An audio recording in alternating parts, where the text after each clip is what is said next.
চরম হেনস্থার শিকার হলেন টলিপাড়ার তারকা জুটি সৌরভ এবং দর্শনা। শেষমেশ বাধ্য হয়েই সামাজিক মাধ্যমে এসে সম্পূর্ণ ঘটনাটি জানালেন সৌরভ এবং দর্শনা। সৌরভের মতে মালদায় একটা অনুষ্ঠান করবার কথা ছিল সৌরভ এবং দর্শনা দুজনের। মেল মারফত তাদেরকে জানানো হয় অনুষ্ঠানের দুদিন আগে তাদের সমস্ত পারিশ্রমিক মিটিয়ে দেওয়া হবে, কিন্তু সেদিন পারিশ্রমিক মিটিয়ে দেওয়া তো দূরস্থ থাক, সৌরভ দর্শনার সঙ্গে যোগাযোগ পর্যন্ত করেননি ওই ব্যক্তি। শেষমেশ উপায় না দেখে খোদ নিজ প্রচেষ্টায় যোগাযোগ করেন ওই ব্যক্তির সঙ্গে সৌরভ। তখন ওই ব্যক্তি তাকে জানান যে তারা অনুষ্ঠানে যোগদান করলেই সমস্ত পারিশ্রমিক দিয়ে দেওয়া হবে তাদেরকে। তাই এই কথার উপর ভিত্তি করেই সৌরভ বাঁকুড়া থেকে এবং দর্শনা লখনৌ থেকে পৌঁছে যায় মালদাতে শো করতে। এতটা জার্নি করে আসবার ফলে স্বভাবতই দুজনে ক্লান্তি অনুভব করছিলেন, তবুও যথাসময়ে হোটেলে পৌঁছেছিলেন তারা দুজনে।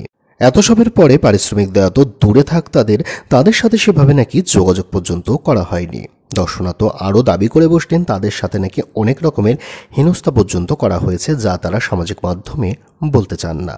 সৌরভ জানালেন মালদাবাসী নিশ্চয়ই জানতেন যে সৌরভ দর্শনা মূল অতিথি হিসেবে আসছে তাদের সামনে।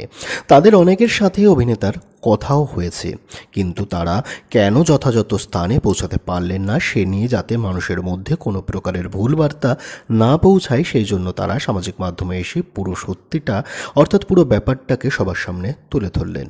তবে শুধুমাত্র সৌরভ এবং দর্শনাই নন, সম্প্রতিতে কিন্তু মাচা শো করতে গিয়ে শারীরিক হেনস্থার সম্মুখীন হতে হয়েছিল শ্রাবন্তীকে, এমন খবরও কিন্তু প্রকাশ পেয়েছে।